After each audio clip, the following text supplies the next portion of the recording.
Wa qala Rasulullah sallallahu alaihi wasallam, "May yuridillahu bihi khairan yufaqihu fiddin." Amma ba'd. Bapak Ibu hadirin jamaah salat subuh yang dimuliakan Allah dan seluruh pemirsa narasi dakwah dimanapun Anda berada, yang insya Allah kita semuanya dirahmati Allah Subhanahu wa ta'ala. Alhamdulillah, kita bersyukur kepada Allah pada kesempatan pagi hari ini, di hari Sabtu seperti biasanya kita kembali dipertemukan Allah dalam keadaan sehat walafiat dalam rangka ngaji kitab Syama'ilun Nabi Sallallahu Alaihi Wasallam. Masih dalam suasana pandemi corona, kita tidak lupa selalu memohon kepada Allah Subhanahu wa ta'ala agar Allah segera mengangkat musibah corona ini dari muka bumi kita, dari muka bumi ini, dan dengan terus berikhtiar, ikhtiar maksimal dalam rangka untuk memutus mata rantai penyebaran virus corona ini. Allahumma inna na'udzubika minal barasi wal judhami wa min sayyi'il asqam, amin ya rabbal alamin. Bapak Ibu hadirin dan seluruh pemirsa yang dimuliakan Allah Subhanahu wa ta'ala, alhamdulillah pada kesempatan pagi hari ini kita kembali melanjutkan kajian dari kitab Syarah Syama'ilun Nabi Sallallahu Alaihi Wasallam, di mana pada kesempatan yang lalu kita sudah membahas tentang seputar imamatu Rasulillah Sallallahu Alaihi Wasallam, pembahasan seputar imamah, artinya surbannya Nabi Sallallahu Alaihi Wasallam. Di kesempatan yang lalu kita sudah membahas juga tentang bagaimana sifat surbannya Nabi, yang kita baca satu hadis kemarin ya, hadis nomor 114 ya. Kemarin hadis yang diriwayatkan oleh Jabir bin Abdullah, bahwasanya pada kesempatan yang lalu disampaikan Rasulullah SAW masuk kota Mekah untuk Fathul Mekah itu mengenakan imamah surban sauda berwarna apa? Hitam. Jadi surbannya Nabi ketika dipakai waktu Fathu Mekah, penaklukan kota Mekah, itu berwarna hitam, surban berwarna hitam. Hadirin yang dimuliakan Allah Subhanahu wa ta'ala, dan perlu diketahui bahwa surban hitam yang dipakai oleh Nabi itu bukan surban yang rutin dipakai, tetapi dalam riwayat ini dikatakan bahwa pada saat Fathu Mekah itu yang memakai surban warna hitam hanya Rasulullah SAW saja, sementara para sahabat tidak memakai surban berwarna hitam. Jadi pada saat itu yang berwarna hitam ada dua. Yang pertama adalah surbannya Nabi Shallallahu Alaihi Wasallam ya, dan ada satu sahabat lagi. Sedangkan yang lain itu adalah berwarna putih seperti bendera. Pada saat itu benderanya berwarna apa? Berwarna putih. Kita lanjutkan. Dan juga mohon maaf sebelum kita lanjutkan, surban hitam ini juga bukan surban khusus. Rasulullah SAW ketika hari raya juga tidak memakai surban hitam. Kemudian Rasulullah juga ketika hari Jumat juga tidak selalu memakai surban hitam. Nah, mungkin kalau kita ini dikiaskan surban itu menjadi peci ya, ada peci hitam, ada peci putih ya. Tetapi kalau peci kita biasanya rata-rata berwarna apa Bapak Ibu? Bapak, hitam. Nah, itu bukan berarti terus peci hitam itu terus lebih afdal daripada peci putih, atau peci putih lebih afdal daripada apa? Peci hitam. Wallahu a'lam bishawab. Baik. Bismillah, kita lanjutkan ke hadis nomor 115. Kita lanjut ke hadis nomor 115. Haddatsana ibnu Abi Umar qala haddatsana Sufyanu an Musawirin al-Warraq an Ja'far bin Umar atau an Ja'far bin Amr bin Khurais an abihi qala ra'aitu nabiyya sallallahu alaihi wasallam yakhtubu 'alal minbari wa alaihi imamatun sauda. Diceritakan bahwa dari bapaknya Khurais menceritakan bahwa Rasulullah SAW, aku melihat Rasulullah berkhutbah di atas mimbar dengan menggunakan surban berwarna apa? Hitam. 116 masih sama redaksinya. Haddatsana Mahmud bin Ghailan wa Yusuf ibnu Isa qala haddatsana Waqi an Musawirin al-Warraq an Ja'far an Amr bin al-Khurais an abihi anna Nabiy sallallahu alaihi wasallam khataban nasa wa alaihi imamatun sauda. Hadis yang nomor 116 sama, bahwa Rasulullah SAW berkhutbah di depan manusia dengan mengenakan imamah atau surban berwarna apa? Hitam. Kemudian Syekh Abdul Razak mengomentari fi hadzal hadisi dzikrun au dzakara lubsan Nabi sallallahu alaihi wasallam lil imamati sauda. Jadi hadis nomor 115 dan 116 itu hadirin itu menceritakan bahwa Rasulullah itu mengenakan imamah atau surban berwarna apa? Hitam. Dan ini diterangkan oleh Syekh At-Tirmidzi oleh Imam At-Tirmidzi di dalam dua hadis, yaitu 115 dan 116. Baik. Kita lanjutkan ke hadis nomor 117. Haddatsana Harun bin Ishaq al-Hamdani qala haddatsana Yahya bin Muhammad bin al-Madani atau Muhammadin al-Madani an Abdul Aziz bin Muhammadin an Ubaidillah bin Umar an Nafi' an Ibni Umar. Dari hadis ini dari siapa? Ibnu Umar. Jadi hadis ini nanti yang meriwayatkan adalah Ibnu Umar radhiyallahu anhuma. Apa kata Ibnu Umar? Kana Nabi sallallahu alaihi wasallam, adapun Rasulullah sallallahu alaihi wasallam idza tamma, ketika memakai sorban, sadala imamatahu baina katifaihi, biasanya menurunkan kain sorbannya itu sampai kedua pundaknya. Itu cara memakai sorbannya Rasulullah sallallahu alaihi wasallam. Wa qala Nafi', berkata Nafi', wa kana Ibnu Umar, dan adapun Ibnu Umar yaf'alu dzalik, mengerjakan seperti apa yang dikerjakan Nabi. Qala Ubaidillah, berkata Ubaidillah, wa ra'aitu al-Qasima, saya melihat Qasim bin Muhammad wa Saliman dan Salim yaf'alani dzalik, juga mengerjakan seperti apa yang dikerjakan oleh Ibnu Umar.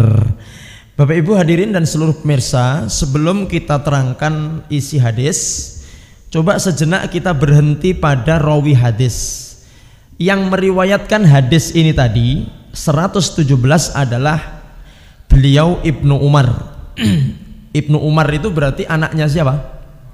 Anaknya Umar. Namanya siapa Ibnu Umar ini? Abdullah. Masya Allah. Baik. Sudah kita bahas di pertemuan yang lalu nggih, bahwa Umar bin Khattab itu punya anak namanya Abdullah. Kemudian kunyahnya, sebutan yang sangat familiar dari Abdullah ini adalah Ibnu Umar. Jadi sering dipanggil Ibnu Umar.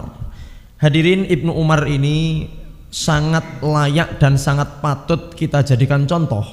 Beliau sahabat Ibnu Umar, karena Ibnu Umar ini termasuk satu-satunya sahabat, dan bahkan sahabat yang kata Sayyidatuna Aisyah yang paling mirip, yang paling mencontoh kepada Rasulullah Sallallahu Alaihi Wasallam. Jadi Ibnu Umar ini Pak sangat-sangat berusaha untuk mencontoh apa yang dilakukan oleh Rasulullah SAW. Walaupun para sahabat itu sebenarnya semuanya mereka berusaha mencontoh, tapi yang paling mirip dari sekian sahabat itu adalah beliau Ibnu Umar radhiyallahu taala anhuma. Jadi Ibnu Umar ini saking pengennya mencontoh Nabi, ini semua juga karena didikan ayahnya Umar bin Khattab. Jadi saking pengennya Ibnu Umar seperti Rasulullah, akhirnya Umar bin Khattab membuat rumah di depan Masjid Nabawi. Supaya apa? Supaya Umar bin Khattab dan Ibnu Umar ini, terutama Ibnu Umar ini, bisa selalu melihat apa yang dilakukan oleh Rasulullah Muhammad SAW kesehariannya. Pagi, siang, sore bisa diawasi dari rumah yang berhadapan-hadapan dengan Umar bin Khattab. Kalaupun Ibnu Umar tidak bisa masuk ke dalam rumahnya Nabi, paling tidak dibangunkan rumah di depannya apa? Di depannya Nabi SAW. Ibnu Umar ini termasuk salah satu sahabat yang sangat-sangat meniru Rasulullah Shallallahu Alaihi Wasallam, sampai Sayyidatuna Aisyah radhiyallahu anha mengatakan tidak seorang pun mengikuti jejak langkah Rasulullah di tempat pemberhentiannya selain dari Abdullah bin Umar. Ceritanya begini hadirin, waktu itu Ibnu Umar sedang bersama sahabat dengan para sahabat yang lain, naik 200 ekor unta, membawa 200 ekor unta. Kemudian di atas unta itu ada sekitar 70 orang tabi'in, ya ada sahabat, ada tabi'in. Ketika itu sedang berjalan di tengah gurun dan Ibnu Umar minta berhenti. Berhenti, kata Ibnu Umar. Ada apa Ibnu Umar? Wis to pokoknya mandek. Kemudian Ibnu Umar turun dari untanya, berjalan mendekati sebuah pohon yang ada di tengah gurun pasir itu. Kemudian Ibnu Umar, mohon maaf, buang air kecil di dekat situ. Nah, ketika buang air kecil itu, kemudian Ibnu Umar kembali lagi. Apa kata para sahabat tadi? Hei Ibnu Umar, apakah kami berhenti di sini hanya untuk menyaksikan engkau buang air kecil di situ? Apa kata Ibnu Umar? Aku berhenti di sini, kemudian buang air kecil di situ, itu betul-betul menirukan apa yang telah dilakukan Rasulullah Shallallahu Alaihi Wasallam. Jadi ternyata dulu Rasulullah itu juga ketika haji, ya ketika haji itu berhenti di tempat itu, kemudian buang air kecil, ya beliau di dekat pohon itu. Dan ini seperti persis yang dilakukan oleh Rasulullah Muhammad Shallallahu Alaihi Wasallam. Jadi Ibnu Umar ini betul-betul ingin meniru Rasulullah Shallallahu Alaihi Wasallam. Termasuk hadirin, ketika Rasulullah Fathu Mekah itu masuk ke dalam Ka'bah, kemudian keluar lagi dengan Ubay bin Ka'ab. Kemudian Abdullah bin Umar bertanya, Ubay, apa yang dilakukan Rasulullah di dalam Ka'bah? Kata Ubay bin Ka'ab, Rasulullah sholat 2 rakaat. Terus Ibnu Umar juga bertanya, di mana tempat sholatnya? Di sebelah sana, ditunjukkan. Akhirnya Ibnu Umar juga masuk ke Ka'bah, sholat di tempat Rasulullah sholat tadi. Makanya Sayyidatuna Aisyah mengatakan, tidak seorang pun dari sahabat ini yang paling mengikuti jejak Rasulullah kecuali Abdullah bin Umar. Monggo Pak, yang di luar, monggo silahkan masuk Pak Imam. Baik, jadi Abdullah bin Umar ini adalah termasuk salah satu sahabat yang luar biasa sekali mengikuti, meniru Rasulullah Shallallahu Alaihi Wasallam. Beliau meriwayatkan 2630 hadis, Bapak Ibu. 2630 hadis. Beliau ini menempati urutan kedua setelah Abu Hurairah. Jadi Abu Hurairah, kemudian Ibnu Umar. Kenapa bisa sebanyak itu? Karena memang Ibnu Umar ini lek cara sakniki ngoten ngefan banget lah sama Nabi. Apa yang dipakai Nabi diikuti oleh Ibnu Umar. Apa tempat-tempat yang dikunjungi Nabi diikuti oleh Ibnu Umar. Jadi memang luar biasa Ibnu Umar ini. Oleh karena itu sangat menginspirasi bagi kita semuanya, hadirin yang dimuliakan Allah. Kalau zaman sahabat dulu itu bisa mengikuti Nabi karena melihat bagaimana tindak tanduk Nabi, maka paling tidak kita sekarang bisa mengikuti Nabi dengan membaca sirah dan perjalanan yang mulia Rasulullah Shallallahu Alaihi Wasallam. Dengan belajar Syama'il seperti ini paling tidak kita menjadi tahu bagaimana keseharian Nabi, sehingga kita betul-betul bisa meniru, bisa mengikuti gaya yang mulia Sallallahu Alaihi Wasallam. Amin ya Rabbal Alamin. Dengan harapan kita nanti, ya Allah, kita nanti digolongkan sebagai umat Nabi di hari kiamat dan mendapat syafaat, ya, kemudian masuk surga bersama Rasulullah Muhammad Sallallahu Alaihi Wasallam. Itu Ibnu Umar. Dan Ibnu Umar ini hadirin di masa sepuhnya buta, kehilangan penglihatannya. Jadi Ibnu Umar ini di masa sepuhnya kehilangan penglihatan. Tetapi meskipun demikian tidak menyurutkan ibadahnya Ibnu Umar ini, ya, perjuangannya, ya. Dan termasuk Ibnu Umar ini adalah sahabat yang paling netral, tidak senang politik. Ketika zamannya Ali dan Muawiyah, Ali bin Abi Thalib dan Muawiyah ketika perang, ya, ada perang Siffin itu, sahabat Ali dan sahabat Muawiyah perang, itu Ibnu Umar cenderung netral di tengah. Jadi lek cara sakniki ngono gaya ulama yang tidak suka bahas politik, Pak. Kan ada ulama yang semangat memperjuangkan politik, ada ulama yang ya pokoknya rasa ngomong nih politik, ya. Jadi ada sendiri yang ngomong nih politik, sementara ada ulama yang memang tidak mau masuk atau berbicara masalah politik. Nah, ini Ibnu Umar ini termasuk ulama yang netral, artinya tidak membela Muawiyah dan juga tidak membela Ali bin Abi Thalib. Baik.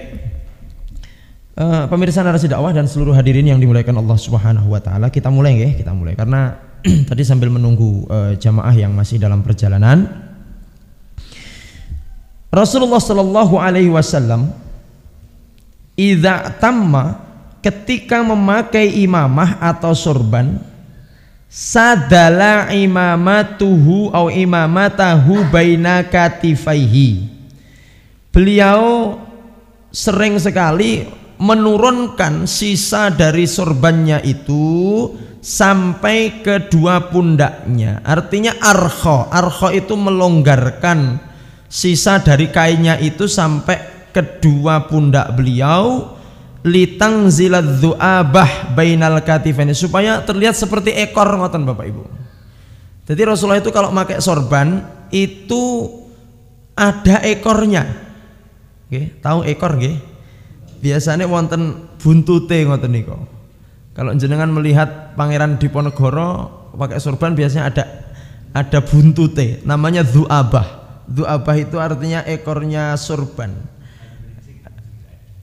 Oh iya wes nggih. Pokoknya biasanya kalau jenengan melihat ulama yang pakai sorban, pokoknya biasanya ada ujung yang itu nanti sampai kedua pundak. Saya pernah berusaha memakai sorban tapi selalu gagal Bapak Ibu.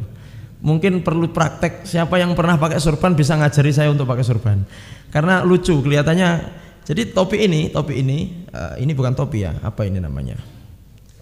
Iya, songkok ini adalah songkok Azhari. Biasanya kalau Syekh Al-Azhar atau ulama Al-Azhar itu pakai songkok ini, itu dikasih sorban.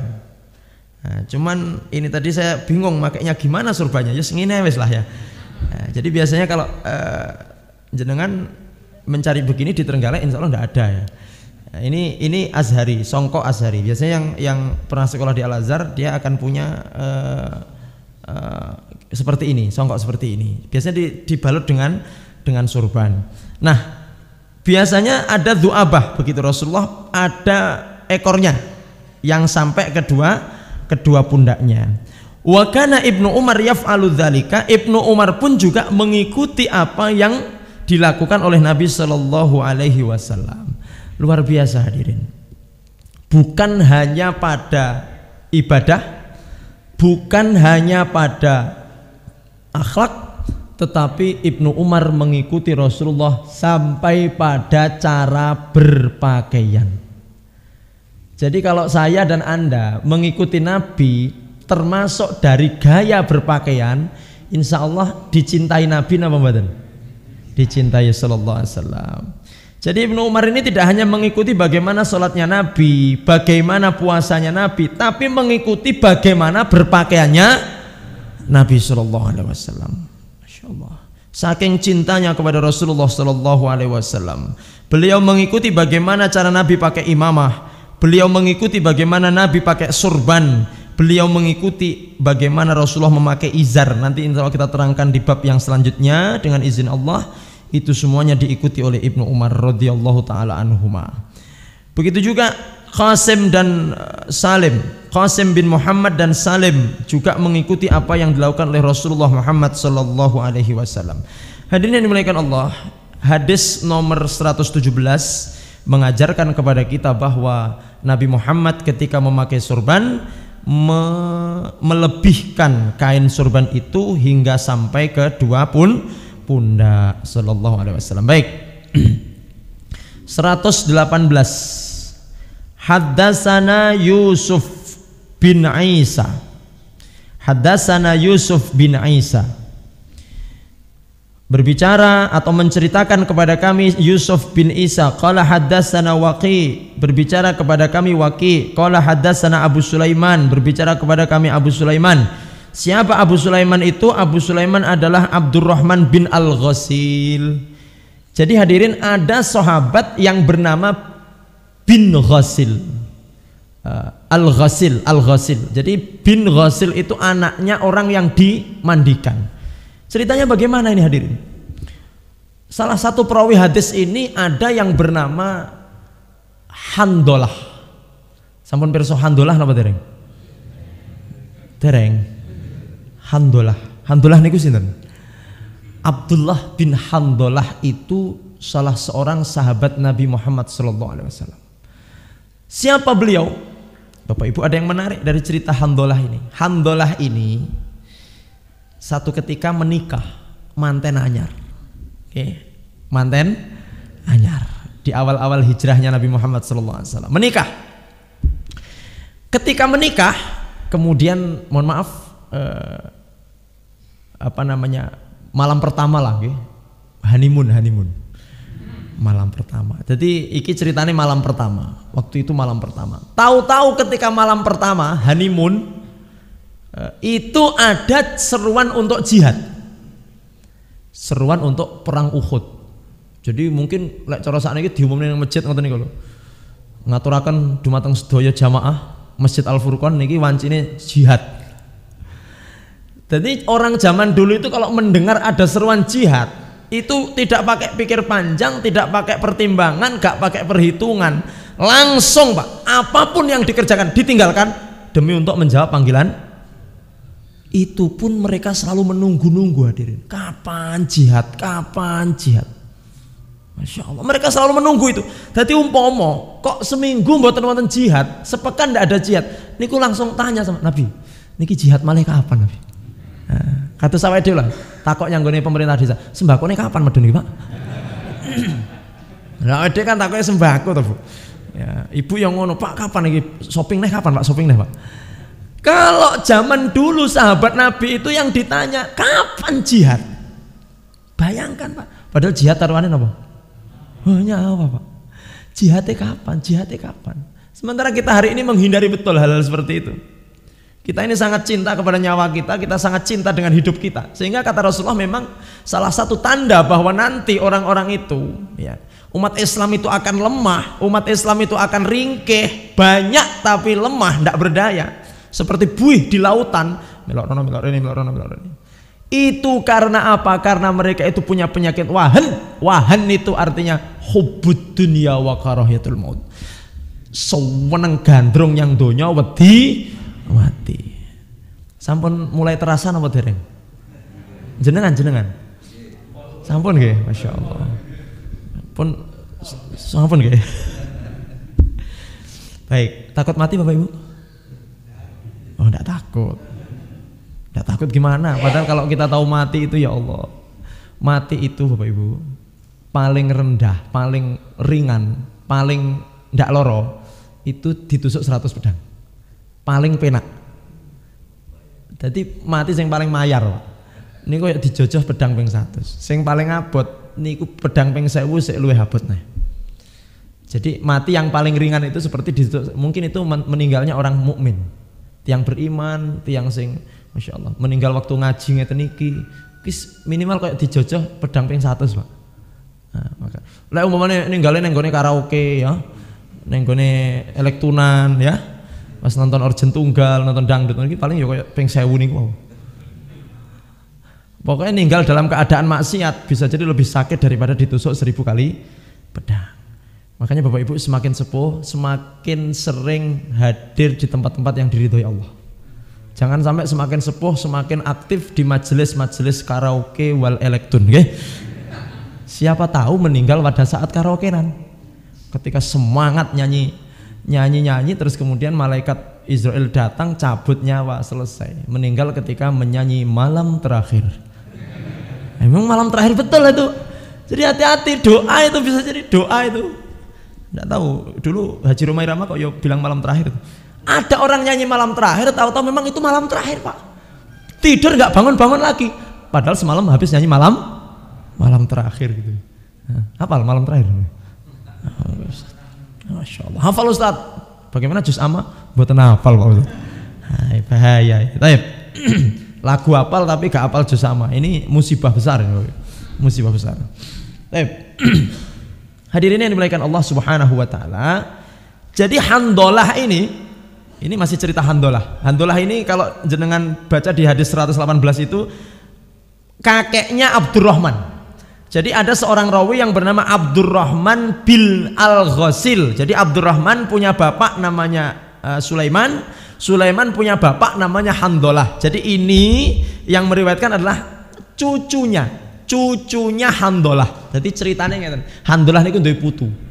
Lho kok duwe putu? Ngeten ceritanya. Jadi baru malam pertama itu kemudian ada panggilan untuk apa? Jihad. Perang. Waktu itu adalah perang Uhud hadirin. Perang Uhud. Langsung mak cekekal, belum sempat mandi. Jadi dalam keadaan junub belum sempat mandi. Coba kalau jenengan sik ya, tengok dhisik nyawang bojo sik. Piye? Budal para Bu? Budal para? Kata iso, ojo budal. Sampeyan ki sik manten anyar kok budal. Tapi ndak Handolah langsung aku harus berangkat jihad. Berangkatlah jihad dalam keadaan masih junub hadirin. Dalam keadaan apa? Kenapa? Menandakan bahwa memang para sahabat itu kalau mendengar seruan jihad wis gak mikir apa-apa langsung budal perang, Pak. Itu sahabat itu. Nah kita ini ajakan untuk apa? Hayya 'alas shalah. Woi, salat. Ngono kan sik to, sak rondeneh tinjune. Ada yang ngenteni bal-balan sampai sik penalti, adu penalti gitu. Akhirnya teko masjid niku wis tahiyat akhir hadirin.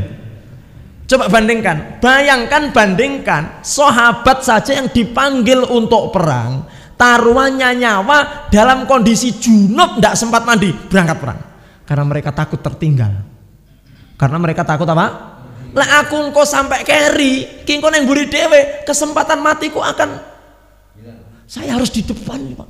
Makanya mereka rebutan untuk di depan supaya bisa mati duluan, Pak. Syahid duluan. Lah kita kan mikir utang, Pak. Ya Allah, saya utang kula kathah ya Allah. Mumpun jenengan pendet rumiyin nggih ya Allah. Ya Allah, mereka enggak.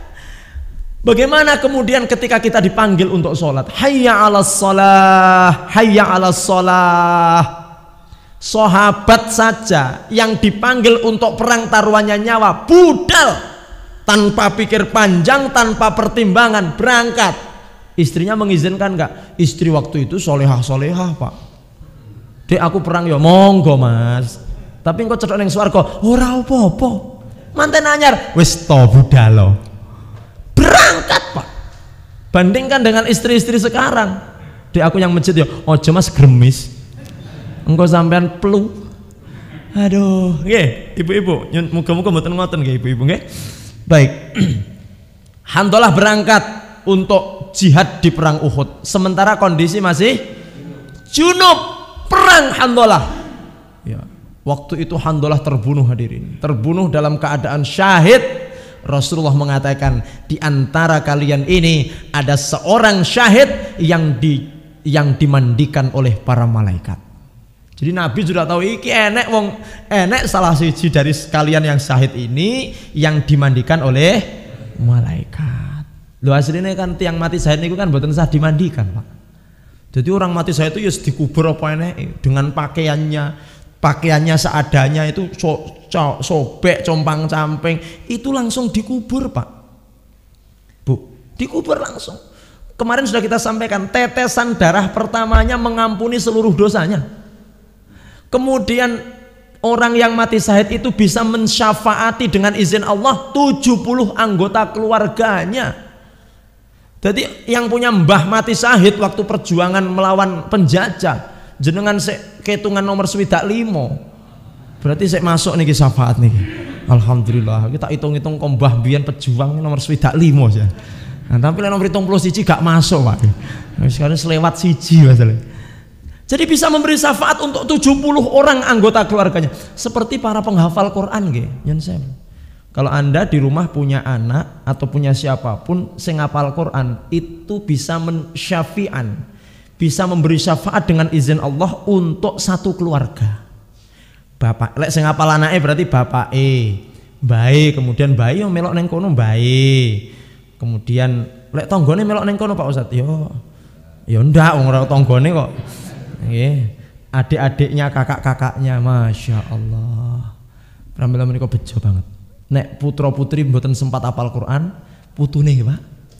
Lek putune ra sempat yo buyute ndak iso. Yes, pokoknya ngesor ki lek saged wonten sing hafal Quran. Ustaz, kalau hafal Quran itu apa ada jaminan? Insya Allah. Buktinya tonggo kula hafal Quran nggih, utangnya akeh Pak Ustaz Wanggan. Nah, itu biasa itu. Pokoknya ngeten Bapak Ibu. Maksudnya hafal Quran, orang yang menghafal Al-Quran Allah jamin kehidupannya itu adalah yang bisa merasakan kan yang bersangkutan. Jenengan melihat ada orang yang hafal Quran, kemudian mungkin secara kehidupan materinya dia kekurangan, tapi siapa yang bisa melihat hati? Biasanya orang-orang seperti itu tenang hatinya. Ya kan tidak harus kaya semua kan. Kalau orang hafal Quran terus sugih kabeh kan bodoh rebutan dari penghafal Quran. Nyawo, kunci kaya adalah menghafal Quran. Makanya sekarang kan diuji, dilihat oleh Allah. Ayo, penghafal Quran tak gaya nek sing melarat, nek sing sugih, nek sing dadi pejabat, nek sing. Nah, itu semuanya adalah motivasi untuk kita dan ujian untuk kita semuanya. Tapi yang jelas orang-orang yang menghafalkan Al-Quran, Allah akan berikan kepadanya kemuliaan, Bapak Ibu hadirin. Nanti di surga itu orang masuk surga itu berdasarkan dengan hafalan Al-Qurannya. Jadi Rasulullah dikatakan dalam hadis itu, orang yang masuk surga itu kemudian Allah mengatakan kepadanya, Iqra, rattil. Allah katakan baca. Setiap kali dia membaca ayat naik derajatnya. Setiap membaca ayat naik derajatnya. Maka nanti orang yang hafal 2 surat masuk surga, dia akan menyesal melihat ada temannya yang hafal 3 surat. Yuh, kok luwih dhuwur aku, sampean kan Al-Ikhlas karo Anas, aku Al-Falaq barang. Sing sisi aku kul ya ayyuhal kafirun. Bayangkan orang yang hafal 30 juz. Nggih, mugi-mugi Kang Rawuh nika sedaya hafal 300 juz. Amine saja karo cengar-cengir prengas-prengas niki saja mboten tek yakin nggih. Ustaz sampun anu sepuh nggih pun. Putra-putri ini pun. Putra-putri nggih sampun sami ageng nggih sajake pun mboten mungkin golek duit ae Pak Ustaz. Putune. Cari lingkungan yang baik. Masukkan ke pondok-pondok tahfidz. Baik, Handalah meninggal dalam kondisi junub ketika masih baru malam pertama perang, gugur sebagai seorang syahid. Akhirnya apa betul ini Handalah? Ditanyakan kepada keluarganya, istrinya, apa betul Handalah ini dia dalam keadaan junub? Betul Nabi. Wah, tadi itu masih sedang beribadah itu terus ada panggilan jihad, saya langsung ditinggalkan Nabi. Dan dia dalam keadaan apa? Junub, syahid. Maka kata Rasulullah, dia adalah ghasil. Ghasil itu dimandikan oleh malaikat. Bapak Ibu mau dimandikan malaikat, Pak? Kalau begitu saya dalam keadaan junub tak ke masjid, nanti kalau sewaktu-waktu diserempet mobil mati berarti dimandikan malaikat, Pak Ustadz. Ya enggak usah gitu. Baik.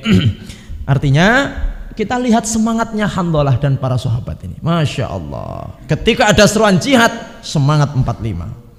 Jadi Bapak Ibu, kalau sewaktu-waktu ada jihad, siap nggih? Lah wae iki jihad melawan ngantuk. Pun to sing penting jenengan sampai jam 6 iki ndak ngantuk wis jihad lah wis.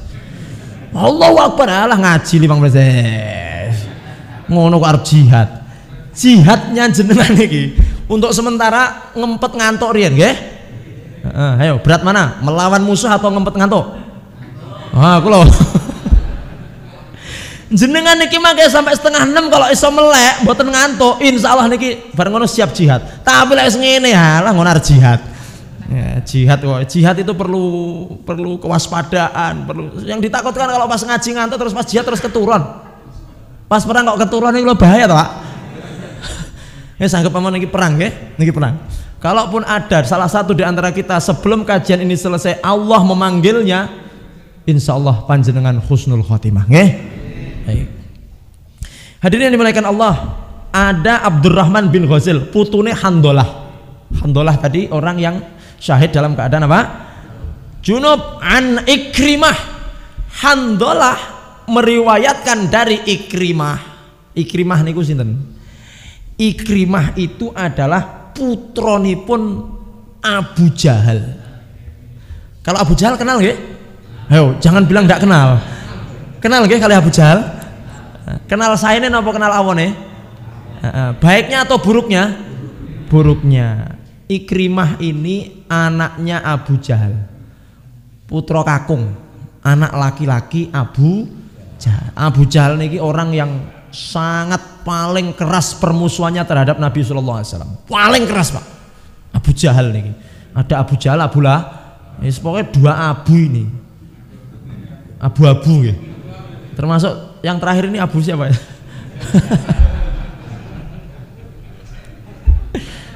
Baik. Mungkin Abu yang terakhir ini turunannya Abu yang dua itu ya Bapak ya. Jadi mohon maaf, ada dulu itu Abu Bakar, nggih. Ada Abu Bakar, ada Abu Quhafah, ya Abu Bakar. Itu Abu yang baik. Tetapi juga jangan lupa ada Abu Jahal, ada Abu Lahab. Makanya mohon maaf, ini ada anekdot Pak Wayan. Ada orang yang maaf pakai gamis. Terus sama orang yang tidak pakai gamis itu disindir gitu. Jangan bangga kamu pakai gamis. Nyampo. Lombian Abu Jahal yang gawe gamis. Ngono ki menguji keimanan orang yang pakai gamis itu. Kalau ada yang bilang begitu, karena ingat loh ya, karena pakaian gamis itu memang tradisi masyarakat Arab pada zaman itu. Rasulullah juga pakai gamis. Jadi yang sudah pakai gamis ya biasa, Rasulullah pun pakai gamis gitu loh. Nah, saya ingin seperti Rasulullah. Ikrimah ini anaknya Abu Jahal hadirin. Abu Jahal ini adalah orang yang paling keras penentangannya kepada Nabi. Berkali-kali ingin membunuh Rasulullah Sallallahu Alaihi Wasallam. Abu Jahal ini. Nah, kemudian hadirin, Abu Jahal ini punya anak namanya Ikrimah. Ikrimah pun juga begitu. Awal-awalnya sangat menentang Nabi, mengikuti bapaknya. Karena biasanya kacang tidak jauh dari wit. Pelem niku nyebloke kan rada-rada sangka wit to, Pak. Bapaknya musuhi Nabi, anaknya biasanya juga musuhi Nabi. Sama, Ikrimah ini di awal-awal juga memusuhi Nabi Sallallahu Alaihi Wasallam. Tapi dengan hidayah Allah Subhanahu Wa Taala, akhirnya ini Ikrimah ini dapat hidayah hadirin. Masuk Islam. Jadi bapaknya kafir, anaknya Islam. Jadi memungkinkan nggak bapaknya bencoleng, anaknya jadi kiai? Memungkinkan nggak? Masya Allah, Masya Allah. Bapak ibunya ini penjahat kelas kakap, anaknya memungkinkan nggak jadi seorang ustadz? Mungkin Pak. Walaupun sebenarnya biasanya kemarin sudah diterangkan Ustaz Heru ya, biasanya bapak yang buruk akan menghasilkan anak yang buruk. Bapak ibu yang baik biasanya akan menghasilkan anak-anak yang, dalam Al-Quran surat Al-A'raf 59 itu, wal baladut thayyib yakhruju nabatuhu bi'izni rabbih. Dari tanah yang subur itu akan muncul tanaman-tanaman yang baik hadirin. Jadi ini sanepo sebenarnya. Sanepo niku permisalan, pokoknya lemah niku lek subur api, mangke tukulane sae. Nggih napa mboten? Jenengan ingkang tani-tani nggih, ulur jagung, kemudian tanam lek ngene iku padi, ngencepne padi, tanahnya gembur, subur, makmur. Kira-kira tumbuhnya padi bagus atau tidak bagus? Bagus. Waladzi khabusa, kebalikannya, kalau tanahnya kering, tandus, dincepi jagung, dincepi pari, la yakhruju minhu illa nakitan. Yang tumbuh kira-kira tanaman bagus atau tanaman buruk? Bukan tanaman yang tumbuh, tapi tukule suket teki. Kudu nyanyi. Suket teki. Dadi sing tukul malah suket teki. Maunya nanam jagung, maunya nanam padi, tapi gara-gara tanahnya khobusa niku tanahnya gersang tandus, akhirnya sing tukel suket teki, tidak sesuai dengan harapan, ekspektasi. Sama orang tuanya, bapaknya soleh, ibunya solihah, tandur. Nisaukum harthul lakum fa'tu harthakum anna syi'tum. Karena dalam Al-Quran para istri ini disebut sebagai harthun. Napa harthun? Ladang napa sawah? Ayo. Ladang napa sawah? Bu, Pak, Bapak niki. Pak, istri niku ladang napa sawah, Pak?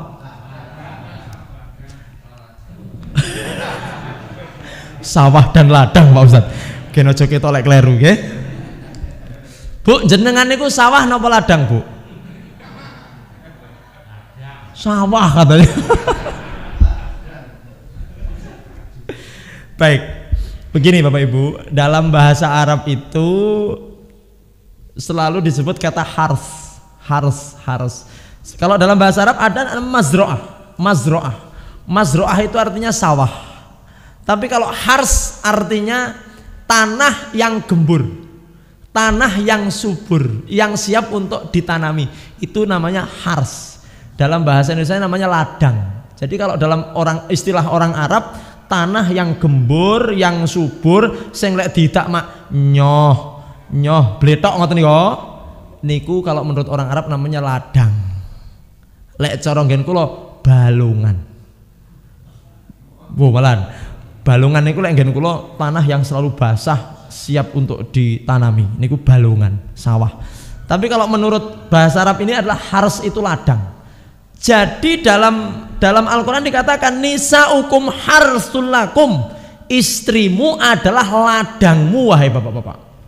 Nah makanya di dalam surat Al-A'raf itu dikatakan wal baladut thayyib yakhruju nabatuhu biizni rabbih, dari tanah yang subur. Maaf, para ulama mengkiaskan nyane pakne tanah yang subur itu adalah seperti istri yang solehah. Jadi istri solehah itu di dalam Al-Quran dibahasakno tanah yang subur, ladang. Nah pertanyaannya, apakah tanah yang subur saja cukup untuk menghasilkan tanaman yang baik? Tidak, harus didukung dengan biji atau benih yang unggul. Nah benih ini adalah suami yang soleh. Jadi suami soleh niki lek cara Jawane wineh sing unggul, kemudian tanah yang subur ini ibaratnya istri yang soleh. Maka dari benih yang unggul dincepno neng gone lemah tanah yang subur, maka akan tumbuh tanaman yang berkualitas. Hadirin, Bapak-bapak bagaimana? Tanahnya subur apa tidak? Aduh Pak Ustadz, sudah kering Pak Ustadz. Umurnya sudah 60 Pak Ustadz, kering terus Pak Ustadz. Sabar Pak nggih, sabar. Bapak semakin tua semakin keladi Pak, puber kedua. Ibu semakin tua semakin apa Pak? Semakin lemes katanya. Baik. Jadi pastikan bahwa tanah untuk bercocok tanam itu yang basah, yang subur, yang kadung ya Pak Ustaz. Kadung ya wis kuwi siji kuwi diwet-wet, diopeni sing apik, muga-muga digrojoki banyu terus, muga-muga gen dadi subur. Paling tidak untuk anak-anak kita, calon pasangan anak-anak kita, untuk calon mantu kita, untuk calon orang-orang terdekat kita. Standarisasi golek pasangan ki aja mek sing ayu tok, tapi golek ana sing subur, lemah sing apik. Lek lanang kalau laki-laki cari benih yang unggul. Masya Allah, ya syukur-syukur lek ayu terus yo unggul pisan, subur pisan, ngono tenan. Nah, harapannya kan seperti itu. Baik. Jadi Ikrimah ini putrani pun Abu Jahal lahir dari, kalau dalam Al-Quran itu dibahasakan sesuatu yang mati. Yukhrijul hayya minal mayyiti wa yukhrijul mayyita minal wa mukhrijul hayyita mayyit wa yukhrijul mayyita minal hayy. Allah kadang-kadang mengeluarkan yang hidup dari yang mati, dan kadang-kadang mengeluarkan yang mati dari yang hidup. Surat Ali Imran itu loh, 25, 26, 27 itu. Yukhrijul hayya minal mayyiti. Kadang-kadang sesuatu yang hidup itu dikeluarkan dari sesuatu yang Jadi kalau biasanya ya koyok winih gabah dincepne kan mati niku Pak. Dincepne diulurne terus malih tukul. Itu sanepane para ulama nggak sanepan malih. Oh, itu maksudnya adalah banyak anak-anak yang hidup, anak-anak yang soleh lahir dari orang tua yang mayit. Orang tua yang kafir, Pak. Makanya kalau orang kafir ini dibahasane mayit ngono lho, Pak. Wong kuwi uripe ora urip, wujuduhu kaadamihi, adanya seperti ndak adanya kan ngoten lho. Tiang kafir niku kan uripe kaya ora urip kan. Makanya di sana Pak nih, banyak sesuatu yang hidup tumbuh lahir dari sesuatu yang mati. Makanya jangan heran kalau banyak orang-orang hebat, orang-orang soleh, tapi bapak ibunya gak sholat. Maaf, ada yang bapak ibunya komunis dulu. Makanya kita tidak boleh Pak. Kok menjudge, mengklaim, apa malah iya betul, menjustify kata Pak Saudara, menjustify bapaknya komunis, berarti anak itu belum tentu ada. Walaupun dulu di zaman Orde Baru dan sebagainya itu ada stempel kalau anaknya terlibat dalam gerakan itu kan tidak boleh jadi pegawai negeri dan sebagainya. Tapi sekali lagi tidak ada dosa warisan, tidak ada apa? Dosa warisan. Kalau memang ada anak seorang kafir, kemudian dia menjadi baik, maka kita tidak boleh menghubung-hubungkan dengan bapaknya. Ya baik. Jadi itu. Jadi Ikrimah ini Bapak Ibu hadirin yang dimuliakan Allah dan seluruh pemirsa, Ikrimah ini ketika masuk Islam itu luar biasa Pak. Kemana-mana memegang Al-Quran, gowo Quran. Bayangkan, kemanapun memegang Al-Quran. Bangun tidur itu langsung yang dicari Al-Quran, dicium Al-Quran, sambil mengatakan, hadza kitabu Rabbi, ini kitabnya Tuhanku, kitab Allah. Dipeluk, dicium, disayang. Bapak tadi bangun tidur meluk apa? Bu, bapak bangun tidur nyari apa Bu? Langsung golek HP Pak Ustadz. Jangan sampai nanti chatnya kebuka sama saya kata ibu. Kalau Ikrimah bangun tidur langsung golek Quran, cium, ya Allah, sayang banget sama Al-Quran. Padahal biyen kafir. Lah kita ini cilik wis Islam iki suwi-suwi waleh nyang Al-Quran. Naudzubillah min dzalik.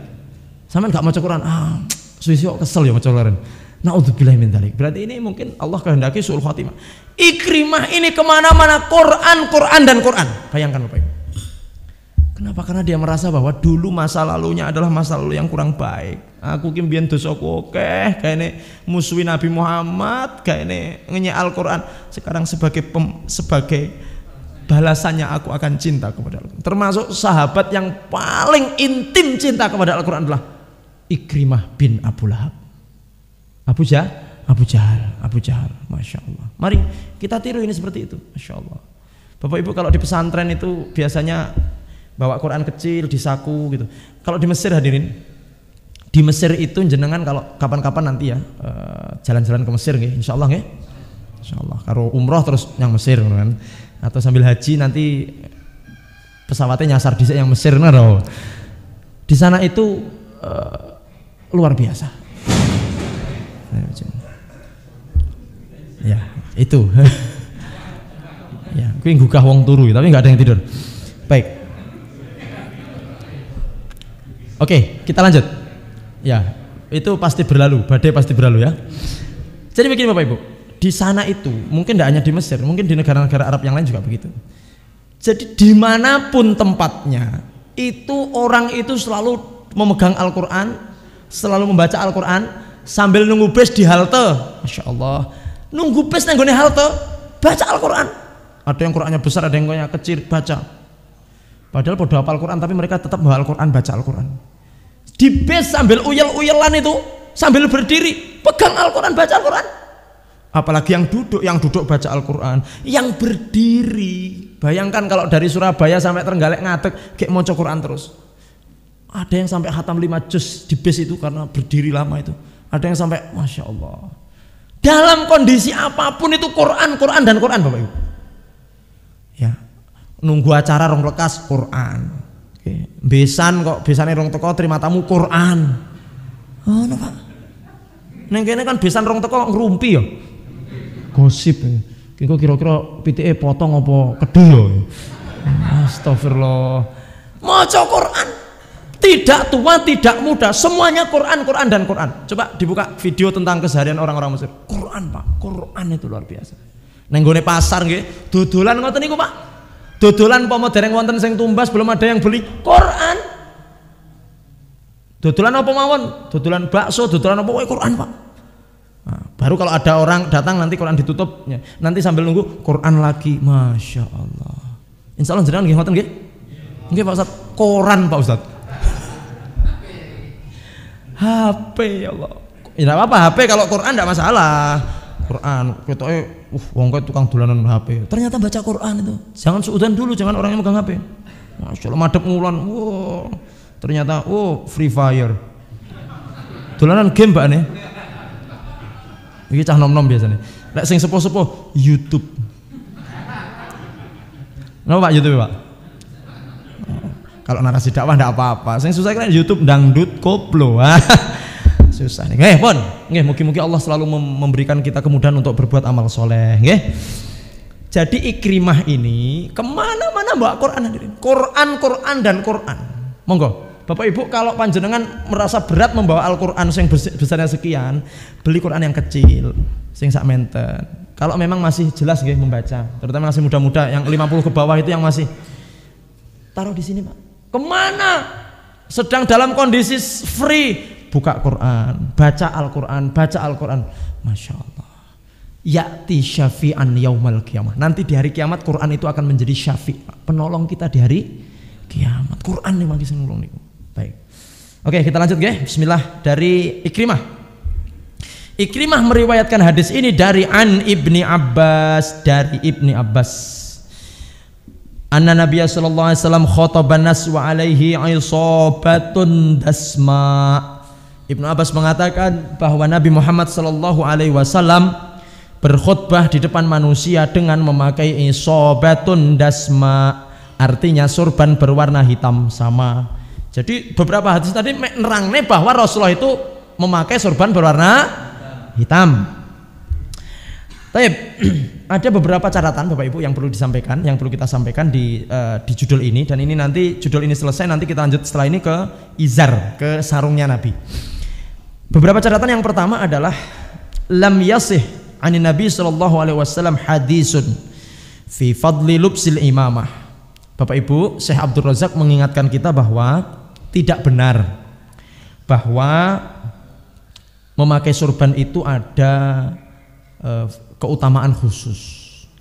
Jadi kata Syekh Abdul Razak, memakai sorban itu tidak ada keutamaan khususnya. Karena apa Bapak Ibu? Karena ada hadis yang menceritakan begini. Salatun bi imamatin khairun min khamsi wa ishrina salatan bila imamah. Ada hadis yang mengatakan salat dengan memakai sorban itu lebih baik dari 25 kali. Jadi lebih baik 25 kali lipat daripada sholat tidak pakai imamah. Jadi orang yang sholat pakai sorban itu kata hadis ini lebih baik tikel ping selawe timbang sing sholat nggak kate imamah. Kemudian dikatakan wa jumu'atun, sholat Jumat bi imamatin dengan memakai imamah, dengan memakai apa? Sorban khairun min sab'ina jum'ah, lebih baik daripada 70 kali sholat Jumat yang tidak pakai imamah.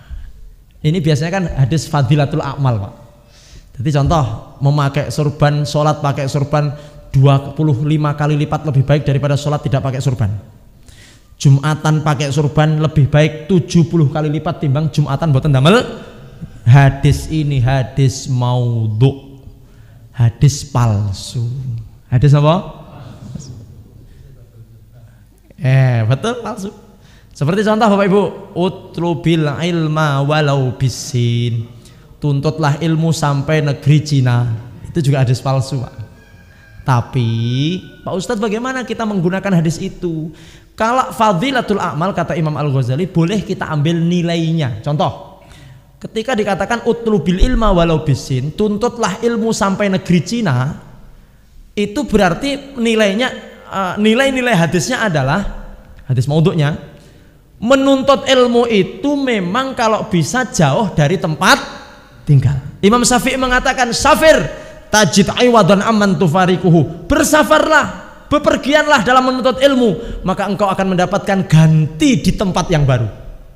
Jadi ngaji nuntut ilmu niku lek saged adoh saka omah. Niki wau tebes sedaya nggih saking dalemipun piyambak. Kelutan, Pugalan. Tebeh nggih, Tugu. Sumber Gedong. Jenengan akan beda ngaji di masjidnya piyambak Pak Mujahid nggih. Ngaji di masjidnya sendiri dengan ngaji di masjidnya orang mesti beda, Pak. Kenapa? Ngaji ning tempatnya dhewe kok mubalek ustad sing bendina cethuk. Karo sing ustad mubalek sing gak tahu cethuk emek seminggu pisan niku beda, Pak.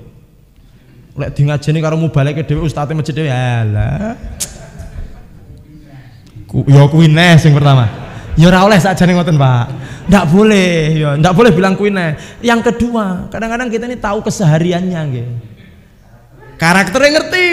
Kata ustadznya, mari kita semangat dalam menjawab panggilan azan. Batin, halah komat lagi teko. Makanya yang paling berat para mubalek itu ceramah di tempatnya sendiri, Pak. Berat niku, mumet tenan niku. Piye engko bahas apa sing kira-kira aku nglakoni iki apa kira-kira. Beratnya di situ, Pak. Kula nggih ngoten, lek ceramah nang nggon dhewe apa kira-kira sing aku nglakoni. Berat, tapi kalau mohon maaf di tempat lain ketemu dengan ustadz yang mungkin jarang kita bertemu, ya ketemunya hanya di dunia maya, itu mungkin wah lebih mantap. Makanya kadang-kadang pengajian ini ngundang ustadz luar. Lho kenapa kok mboten ustadz piyambak? Anu Pak, niki lek ustadz kayak Jawi kan mantep, luweh mantep. Batinku mantep apane kan ngoten Pak. Ternyata ya itu tadi ustadz lokalnya itu ndak berani karena apa? Karena apa sing disampaikan iki ra dilakoni kabeh lho Pak. Mari kita infak sedekah. Halah, sedekah infak glindingnya mek dingetne, Pak. Ibu-ibu, mari tutup aurat. Istrinya sendiri nggak nutup aurat, Pak. Kan berat kan begitu. Jadi mikir, kingko apa kira-kira sing wah udahlah tentang jihad aja sing ndak mungkin nglakoni. Akhirnya ceramah tentang jihad. Jihad piye?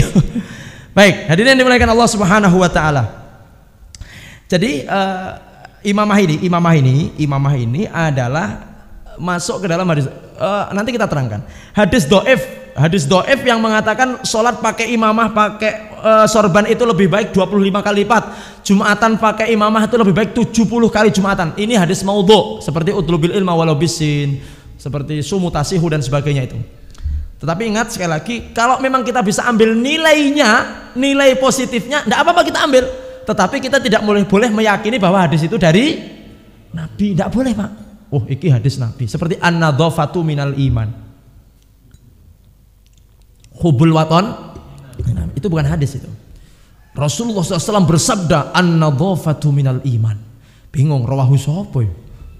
Gak cetok rawahune, Pak. Nah, baik. Oke, jadi sekali lagi tidak ada keutamaan khusus, tidak ada keutamaan khusus. Tetapi Bapak Ibu, kalau siapa yang mau menggunakan imamah sorban dalam rangka ingin meniru Rasulullah Shallallahu Alaihi Wasallam itu bagus dan mungkin ada pahala tersendiri karena berusaha mengikuti Rasulullah Shallallahu Alaihi Wasallam. Laqad kana lakum fi Rasulillahi uswatun. Maka ketika kita mengikuti cara berpakaiannya Nabi pakai gamis itu ada pahala. Ketika kita memakai imamah seperti yang dipakai Nabi itu ada pahala. Ya. Ketika kulolan panjenengan memakai sendal seperti sendalnya Nabi yang pakai cepet, Pak, talinya 2 ke belakang, ya cepet betul ya, tali ke belakang terus dicapit oleh jempol sama itu juga baik. Niatnya apa? Niatku adalah mengikuti Rasul, ittiba kepada Rasulullah. Masya Allah. Insya Allah ada pahalanya. Tetapi tidak boleh mengkhususkan ya pahala-pahala khusus untuk hal-hal seperti ini. Tidak ada pahala khusus. Tapi ketika kita niatan kita untuk ittiba kepada Rasulullah Sallallahu Alaihi Wasallam, insya Allah ya la yudhi'u ajral muhsinin, Allah tidak akan menyia-nyiakan pahala orang yang berbuat baik karena mengikuti Nabi itu. Nah, kecuali hadirin kalau itu menjadikan suhroh ya, kita sering bahas suhroh niku napa? Suhroh niku apa ya? Bedani koncone dalam artian membuat heboh. Jadi umpamanya jenengan memakai baju yang bikin heboh. Napa bikin hebohnya? Bikin hebohnya niku nggawe klambi tapi rupane niku warna moncer. Warna kuning terus metu gambare kembang-kembang. Bapak-bapak niki. Bapak-bapak teng masjid ndamel jubah rupane kuning mencorong, gambare kembang-kembang. Nggih, coba jangan bayang nih saniki. Nggih, bos. Masuk masjid pakai baju kuning mencorong, pakai motif kembang. Kira-kira dadi sawangan wong sak masjid napa mboten? Ki piye iki? Apa neh bapak-bapak masuk masjid pakai gamis warna pink? Maaf. Warna pink gambarnya Hello Kitty. Nggih, Pak, nggih. Ngono ki suhroh. Suhroh itu artinya mengundang perhatian. Nggih, yang pakai Hello Kitty Ibu saja, nggih. Ibu mau kena warna pink pakai Hello Kitty tidak ada masalah. Kalau Bapak ya minimal ya yang tidak ada gambarnya lah, nggih. Ya memang dianjurkan tidak bergambar. Tapi kalau memang itu membikin suhroh, artinya membikin orang-orang di situ menjadi heboh, maka harus pelan-pelan. Walaupun kita ingin mengikuti Rasul, berpakaian seperti Nabi, pakai udeng kayak Nabi, tapi ingat, jangan sampai menjadikan heboh di jamaah itu. Berarti kudu alon-alon, Pak. Ngundang Ustadz dhisik. Ustadz tolong ngaji di tempat kami. Ada apa? Ngaji terangkan masalah apa? Pakaian Rasul. Diterangin dhisik ambek ustadz begini berapa jamaah paham lagi subuh pakai baju gamis wis mboten masalah. Tapi rong enek apa justru langsung muara gawe udeng pleng ngalahi imam masjid Pak. Imam masjid iki mek keton biasa dhek muara gawe gamis hebro gawe imamah. Masyaallah imamnya sampai sungkan monggo Syekh sampai pangkleng niku imamnya niku kalih makmu niki iki Syekh kok ngendi iki kan pakai masker Pak jadi kelihatan. Nah maka harus ada mukodimah dulu. Kalau memang di satu lingkungan sudah biasa pakai gamis biasanya ya monggo tidak ada masalah. Tapi lek neng kono ki memang tidak terbiasa ya harus pakai mukodimah itu dulu. Minimal ngundang ustadz menerangkan masalah pakaian Rasulullah Shallallahu Alaihi Wasallam. Baik Bapak Ibu yang dimuliakan Allah. Kemudian Syekh Abdul Razak mengatakan waqad warada fi fatawa lajnah ad-daimah Arab Saudi mengeluarkan fatwa lubsul imamati minal adat. Lubsul imamati minal adat. Kumpulan ulama-ulama Saudi dan termasuk ulama-ulama umat Islam yang ada di seluruh penjuru dunia itu memutuskan bahwa memakai imamah, memakai sorban itu minal adat. Minal adat niku termasuk dari adat. Kenapa Bapak Ibu? Adatnya siapa? Orang Arab. Sekali lagi nggih, kalau Anda ingin pakai imamah, pakai sorban, tidak ada masalah. Niatnya ingin seperti Nabi, berpahala. Tapi ingat, hukum asal dari imamah itu adalah adat. Napa hadirin? Adat niku napa? Tradisi niku napa sih? Adat. Adat napa? Tradisi. Tradisi adat. Adat ini biasanya kebiasaan. Biasanya apa? Kebiasaan. Jadi kebiasaan masyarakat ngono yang turun temurun biasanya. Jadi yang turun temurun. Jadi neng gone Jawa niki nggih Pak, nyun sewu. Neng gone Jawa niki adate napa?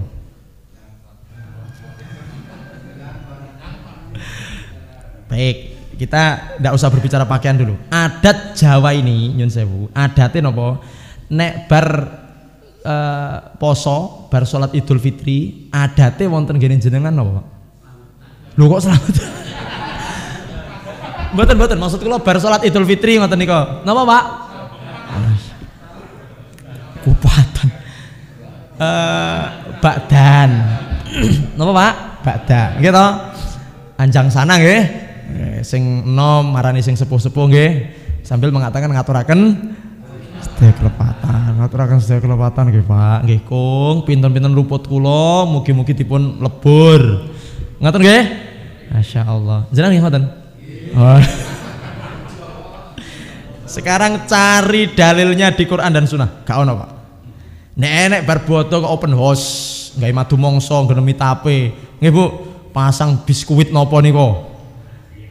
Nah, cuman sekarang begini Bapak Ibu. Kalau setelah sholat Idul Fitri jenengan tutupan, yang tani nyangklong pacul, yang sawah macul cerak-cerak, kira-kira umum napa mboten?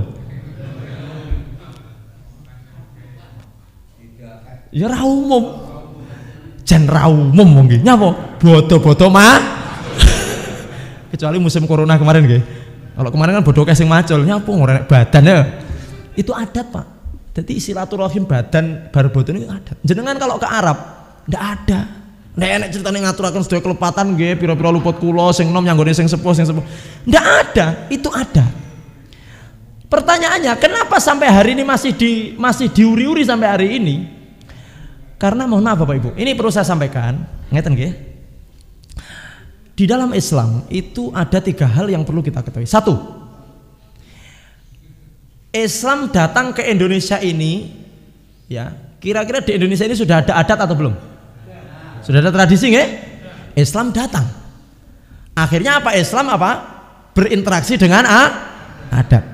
Tidak usah berbicara Indonesia dulu. Kita berbicara dulu zaman Nabi.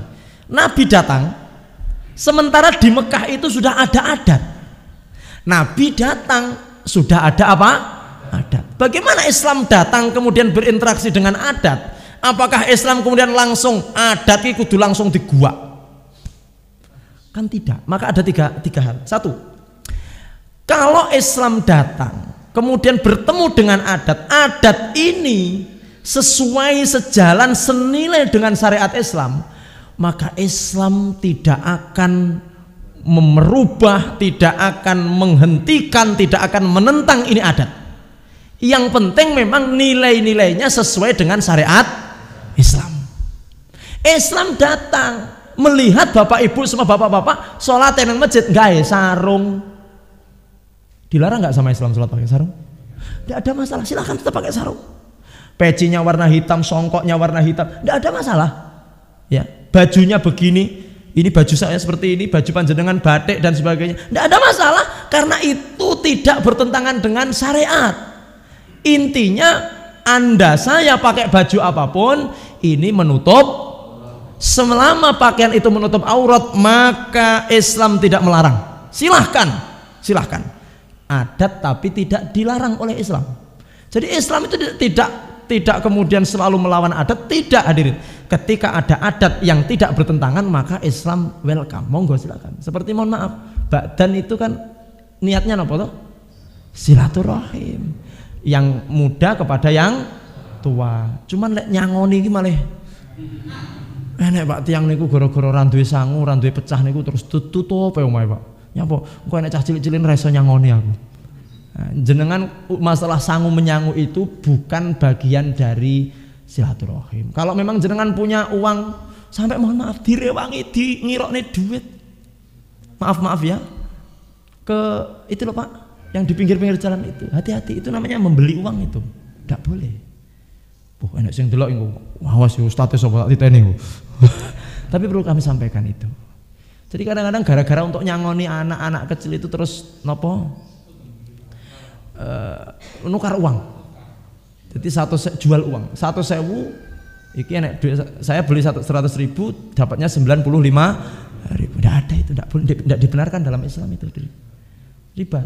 Kalau memang jenengan tidak punya, yes, makanya nabung kat saiki 2.000.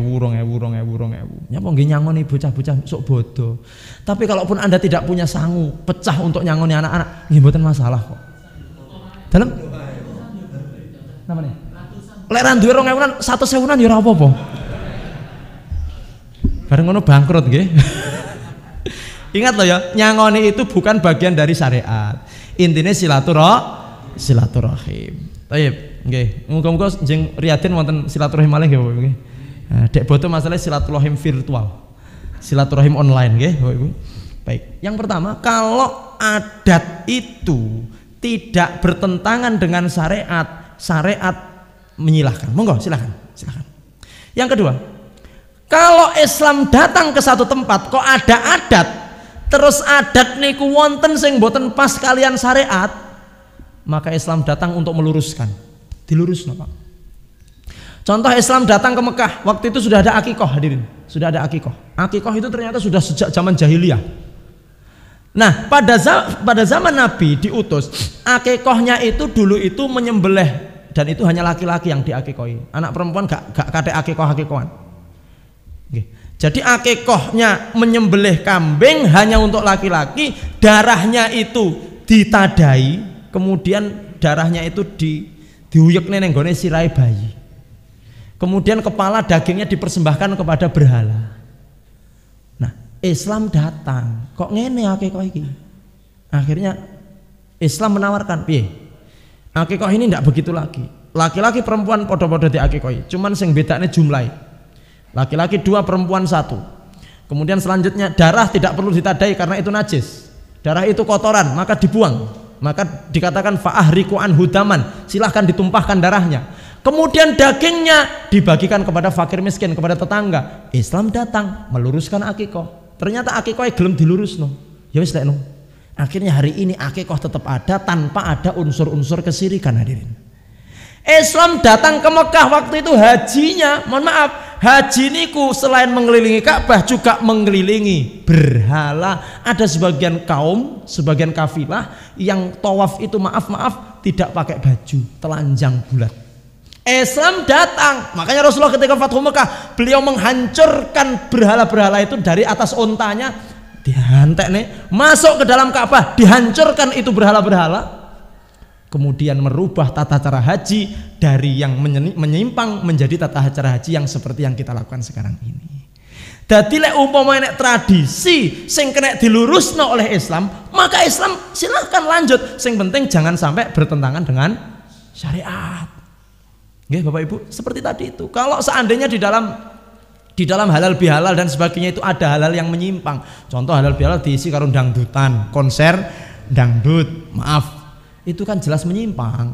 Makanya kemudian harus diluruskan. Halal bihalal itu apa? Nilainya apa? Prinsipnya silaturahim dan sebagainya. Nah, yang ketiga hadirin, kalau Islam datang kok bertemu dengan adat, kok adatnya menyimpang gak kena dilurus nih, maka nyun sewu, yang dimenangkan adalah apa? Adalah Islam syariatnya. Contoh, pernikahan itu dianjurkan dalam Islam, tetapi kemudian menurut adat Jawa tidak boleh anak nomor 1 menikah dengan anak nomor 3. Anak nomor 1 gak boleh menikah dengan anak nomor 3. Namanya apa? Lusan nggih. Lusan. Padahal yang 2 ini sudah saling mencintai, sudah sekufu, sudah baik. Tapi gara-gara kena hukum telu pisan niku wau, akhirnya kata orang tuanya, wis gor gak sido. Nyapa? Awakmu nomor 3, sing kono nomor 1. Nah, maka yang dimenangkan yang mana? Syariat. Tinggalkan adatnya, menangkan apa? Gara-gara nyun sewu Pak, sudah sudah sama-sama cinta karena Allah Subhanahu wa taala.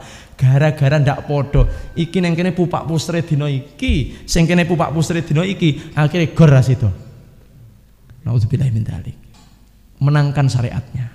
Adat itu kalau sudah bertentangan dengan syariat maka adatnya diluruskan. Baik.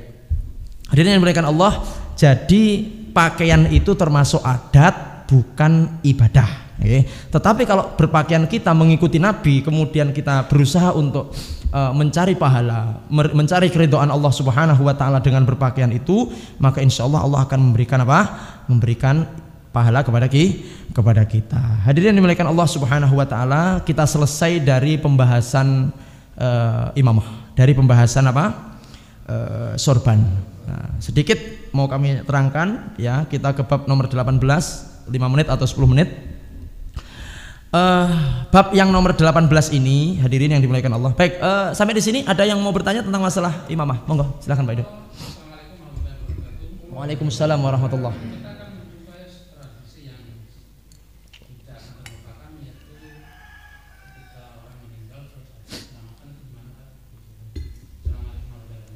Waalaikumsalam warahmatullahi wabarakatuh. Baik, jadi sekali lagi begini Bapak Ibu, hadirin yang dimuliakan Allah Subhanahu wa taala. Jadi hal-hal yang berkenaan dengan kematian itu sebisa mungkin kita mengikuti apa yang dicontohkan oleh Rasulullah sallallahu alaihi wasallam. Sebisa mungkin, sedapat mungkin kita mengikuti apa yang dicontohkan oleh Rasulullah sallallahu alaihi wasallam. Banyak sekali di masyarakat kita ini yang salah persepsi, dalam artian begini, ada 2 hal yang diutamakan di orang meninggal itu. 1, hutang, yang kedua wasiat.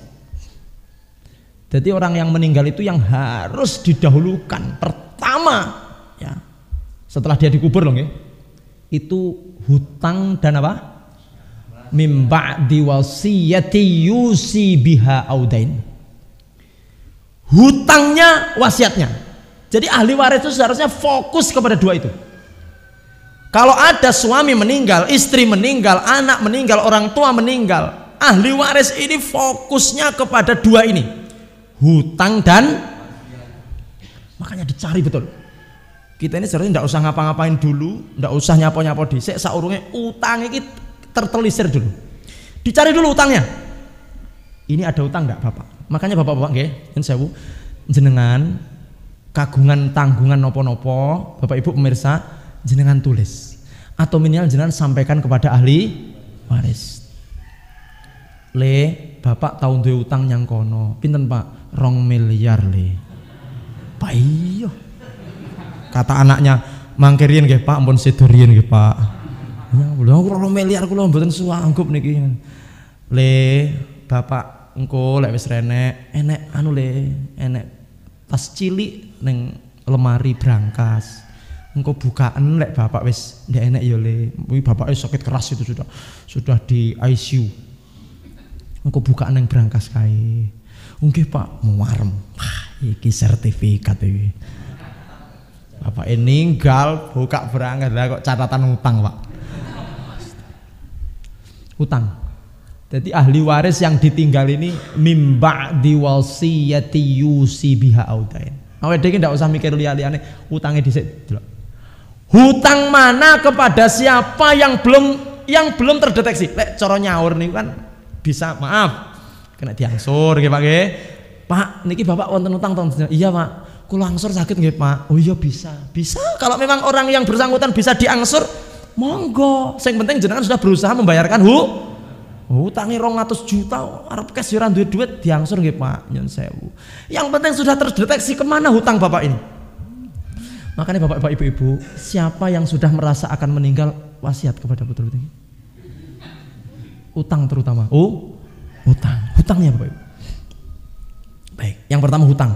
Cari. Wong orang mati syahid saja kalau dia masih berhutang, niku tidak bisa masuk surga kok. Rasulullah tidak akan menyolatkan orang yang masih berhutang, dalam artian utangnya dereng terdeteksi, tidak akan menyolatkan. Makanya hati-hati. Siapa yang punya orang tua, punya siapapun yang mohon maaf meninggal, pastikan dulu hutangnya. Satu. Yang kedua wasiat. Jadi orang yang meninggal itu dilihat, iki enek wasiat apa ora? Oh, ternyata bapak saya dulu sebelum meninggal punya wasiat Pak Ustadz. Apa wasiatnya? Wasiat bapak saya dulu adalah ingin haji. Wasiatnya pengen kula piyambak dereng kaji kok piye sih Pak Ustaz. Makanya berdoa kepada Allah, ya Allah, bisa haji batal sebenarnya. Ya Allah. Atau kalau memang sudah pernah berhaji, karena menghajikan orang itu syaratnya harus sudah orang kaji rong iso Pak. Ya Allah, kula niki badhe ngajik nit yang semua. Lah Anda sendiri belum haji kok menghajikan orang, kan begitu. Seorang anak bisa menghajikan orang tuanya kalau syaratnya dia sudah pernah haji. Orang tua saya punya wasiat Pak Ustadz. Apa wasiatnya? Wasiatnya supaya saya menikah lagi Pak Ustadz. Bagaimana Bu? Dilaksanakan apa enggak Bu? Karena begini le, aku ki pengen duwe putu, lah karo bojomu sing iki kok ora duwe anak, nikah neh ya le. Wah, siap Pak, siap. Langsung bilang sama istri, dengar tadi, dengar, wasiat harus di. Masya Allah, ibu-ibu mulai nyepur nih, ndak enak wajahnya nih. Nah, itu yang kedua. Wasiat ini ndak boleh lebih dari 1/3 dirinya. Jadi kalau seandainya jenengan punya kekayaan yang banyak, jenengan badhe wasiat itu tidak boleh dari 1/3 harta panjenengan, karena 1/3 itu sudah sangat banyak. Okay? Nah, pertanyaannya Ustadz, bagaimana kita melakukan hal-hal yang lain? Ingat, perhatikan dulu hutangnya, perhatikan dulu wasiatnya. Nah, mendoakan orang meninggal itu caranya kan macam-macam Bapak Ibu. Kalau kami mendoakan orang tua yang sudah meninggal itu ya Masya Allah, karena doa anak yang soleh, Bapak Ibu menjadi anak yang soleh, doa panjenengan akan makbul, nyampe kepada Allah. Caranya bagaimana Pak Ustadz? Cari waktu-waktu mustajab untuk mendoakan kedua orang tua, antara azan dan iqomat, ketika jenengan berpuasa menjelang berbuka, ketika menjenengan sedang disakiti oleh orang, ketika jenengan sholat tahajud di sepertiga malam itu, doakan kedua orang tua panjenengan. Ustadz, kalau saya berdoa kemudian saya memasak makanan, saya antarkan kepada orang-orang miskin, bagaimana Ustadz? Tidak ada masalah. Makanya kita betul-betul mengikuti bagaimana yang ditontonkan oleh Rasulullah SAW. Saya tidak akan mengontari bagaimana tradisi masyarakat kita. Yang jelas kitanya ketika ada orang yang meninggal, satu, utamakan hutangnya dulu, wasiatnya dulu. Terus bagaimana cara meninggalkan orang tua yang sudah meninggal? Anak-anak yang soleh, ahli waris keluarga, doakan di waktu-waktu yang mustajab. Ustadz, bagaimana kalau minta tolong dengan tetangga-tetangga mendoakan? Boleh-boleh saja. Karena lek kula piyambak niki sajake kurang mantep. Monggo silahkan. Tonggo-tonggo diparani, Pak nyuwun dongane nggih, dongane bapak kula. Monggo silahkan. Dari mana Pak Ustadz? Apakah harus dari kubur? Enggak. Boleh jenengan ziarah kubur, ya Allah. Karena apa? Mengingat kematian. Atau cukup dari rumah juga tidak ada masalah. Jadi memang Rasulullah tidak melarang kita untuk ziarah kubur. Maka dalam hal ini kami tidak akan mengomentari tradisi yang ada di sini. Yang penting kita saja. Bagaimana kita bersikap? Maka kita memperlakukan orang yang meninggal sesuai dengan tuntunan syariat. Tidak usah ribet-ribet. Nggih, mayit niku lek badhe sedo ditalkin la ilaha illallah, la ilaha illallah, meninggal. Bar ngono ditusi, dikafani, disolatne, menyolatkan yang lebih baik sing ngimami putrane piyambak, putra kakung. Ustadz minggir dhisik. Ngapunten Pak Ustadz, minggir nggih. Kiai minggir mbiyen. Kula ngimami. Ya, sing imam ini ku putrane piyambak, imami sendiri.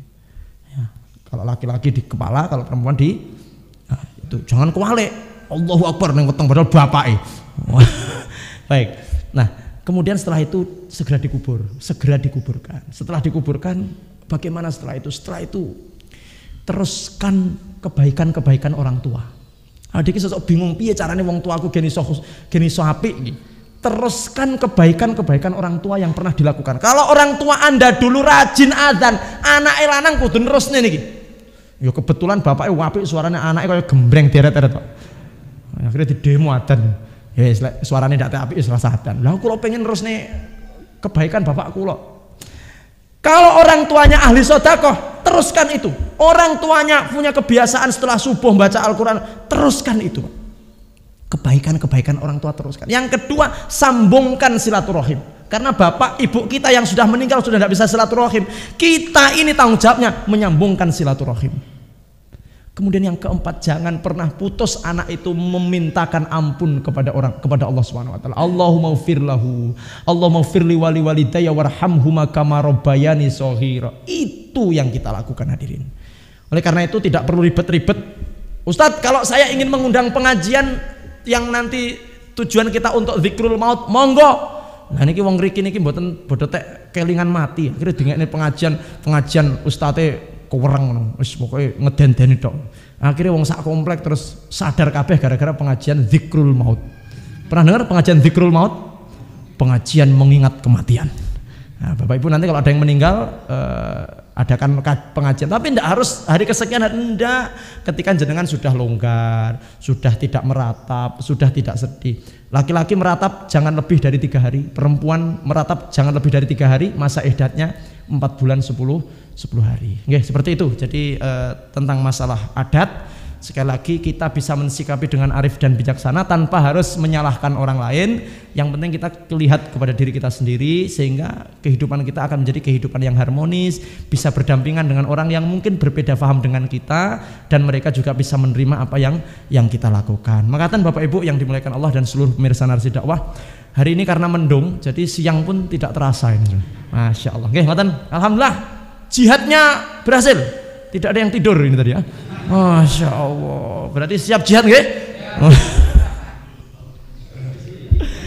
Jihad melawan kebodohan, jihad melawan kemalasan, jihad melawan ngantuk, insya Allah. Makatan, dan sekali lagi kita berdoa untuk Trenggalek kita ini. Semoga Allah memberikan keamanan, ketentraman, termasuk Allah mengangkat virus corona ini dari Trenggalek yang kita cintai. Amin ya rabbal alamin. Bapak Ibu yang dimuliakan Allah, demikian, dan seluruh pemirsa Narasi Dakwah, terima kasih atas atensi panjenengan semuanya. Ini tadi banyak sekali yang bergabung, alhamdulillah. Semoga yang di rumah pun juga bisa mendapatkan kemanfaatan, yang di masjid ini juga bisa mendapatkan kemanfaatan. dan insya Allah kajian akan kita lanjutkan di pertemuan yang akan datang dengan izin Allah Subhanahu wa taala. Makatan yang dapat saya sampaikan, semoga Bapak Ibu semuanya selalu sehat walafiat, istiqomah wa husnul khotimah.